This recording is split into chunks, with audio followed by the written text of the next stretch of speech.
La blessure émotionnelle de rejet. Main en prière. Une personne qui porte une blessure d'âme du rejet en blessure fondamentale a du mal à créer le lien.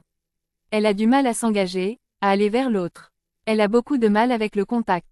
Bien souvent, elle n'est pas tactile, pas démonstrative, pas expressive. Elle ne parle jamais de ses émotions ni de ses sentiments. Elle peut paraître distante, froide. Elle peut sembler ennuyeuse, éteinte, transparente, voire inexistante. Absente. Elle est silencieuse et solitaire. Elle porte avec elle sans cesse sa tristesse, sa mélancolie. Elle est un peu voûtée comme pour s'excuser d'exister. Elle est habillée toujours de couleurs sombres pour éviter d'attirer le regard. Par protection, l'inconscient a pris le pouvoir de sa morphologie. Sa maigreur lui permettra ainsi d'être moins visible des prédateurs. Elle fait toujours les choses seule. Elle ne demande jamais l'aide de personne. Depuis toute petite, depuis qu'elle a senti qu'elle n'était pas désirée, qu'elle dérangeait, qu'elle n'avait pas sa place, elle s'est enfermée dans son monde et depuis, elle fait tout pour ne pas se faire remarquer. Elle est extrêmement timide. Elle n'a pas connu l'échange du regard sécurisant avec sa mère lors de ses premiers mois d'existence. Elle n'a senti que rejet et hostilité.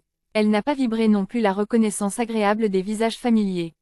Elle n'a pas été rassurée dans ses peurs et ses inquiétudes. On n'a pas joué avec elle. Elle était là, laissée pour compte. Depuis toute petite, depuis ses premiers mois, elle apprend toute seule à trouver ses ressources en elle pour apprivoiser tant bien que mal toutes les sensations et émotions de son monde intérieur. Si vous avez une connaissance, un partenaire, un collègue de travail qui vibre cette blessure, sachez que si vous voulez préserver le lien, il est essentiel de respecter son rythme, de ne pas lui mettre la pression. Aussi, ne la jugez pas. Elle a déjà énormément souffert. Elle fait comme elle peut. Personne ne lui a appris à être. C'est ce qu'on lui a toujours reproché, être. De manière consciente ou inconsciente. Évitez de trop solliciter une personne qui a la blessure d'âme du rejet en blessure fondamentale car elle se sentira très vite envahie, agressée, étouffée. Elle s'en ira. N'oubliez pas qu'elle n'a pas appris à créer le lien.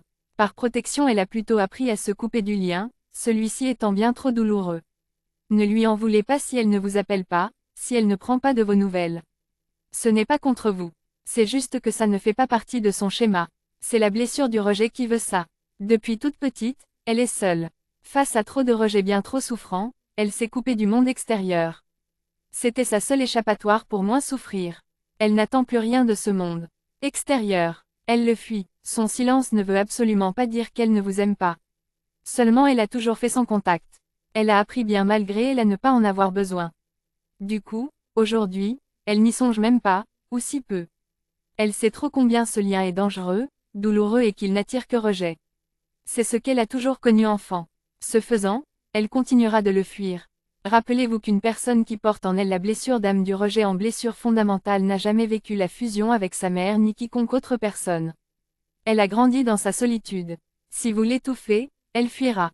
Ce n'est pas contre vous, c'est la blessure c'est tout. Ne mettez jamais la pression à une personne qui a la blessure d'âme du rejet.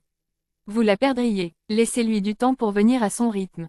Si vous tenez à elle, soyez patient. Vous l'aiderez ainsi à apprivoiser ses peurs. Si vous avez aimé la vidéo, abonnez, partagez, aimez. Prodidier TV, la chaîne qui fait la différence.